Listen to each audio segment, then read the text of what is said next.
Gabdhaha Carabta oo bilaabay kacdoon ay ku doonayaan in raggu guursadaan bilaa meher. Si aan u gudagalno muuqaalkan walaal waxaan kaa codsanaynaa inaad like saarto muuqaalkan share gareyso si saaxiibo badan u gaaro sidoo kalena aad ku soo biirto page-kan Cabdikariim Cali Aadan mahadsanid badan. Gabdhaha Carabta ah oo waayihii dambe ka cabanayay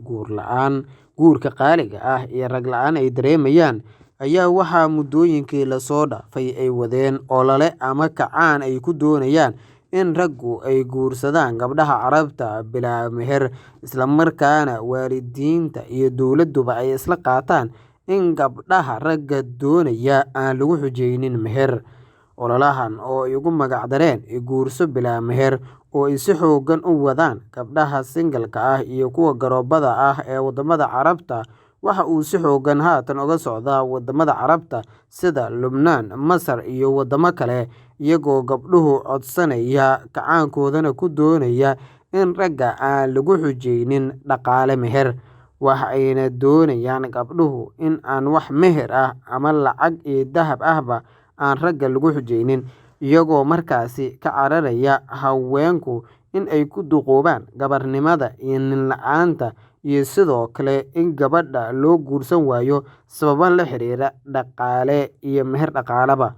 Waxaana isku soo baxyo ay dhigeen gabdhuhu Carabta ay waalidiintood iyo dowladaha Carabtaba ka dalbadeen in meesha laga saaro qiimaha lacageed ama dhaqaale ee meherka, isla markaana wiilka iyo gabdhaha isdoonaya ama wiilasha iyo gabdhaha isdoonaya la isku daro iyadoo aan lacag lagu xujeynin, iyaguna aysan meher ka rabin ragga markaasi doonaya si guurku u fududaado.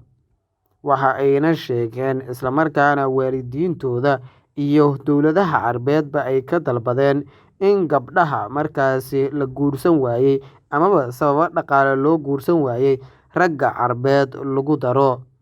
Gabdhaha ama haweenka qiimaha lacageed ama qiimaha dhaqaale ee meherka in meesha laga saaro doonaya ayaa waxa ay ragga ka codsadeen in haweenka ay afar u guursadaan iyo intii ay awoodaan si aysan guur la'aan ama nin la'aan ugu dhicin gabar Carbeed. Waxa ayna sheegeen in ay jiraan gabdho badan oo da' isla markaana aana guursan amaba u guursan sabab la xiriirta in waalidkeed ay qiimo lacageed iyo mid meher ay ku xujeeyeen raggii doonayay, sidaa darteedna sharci laga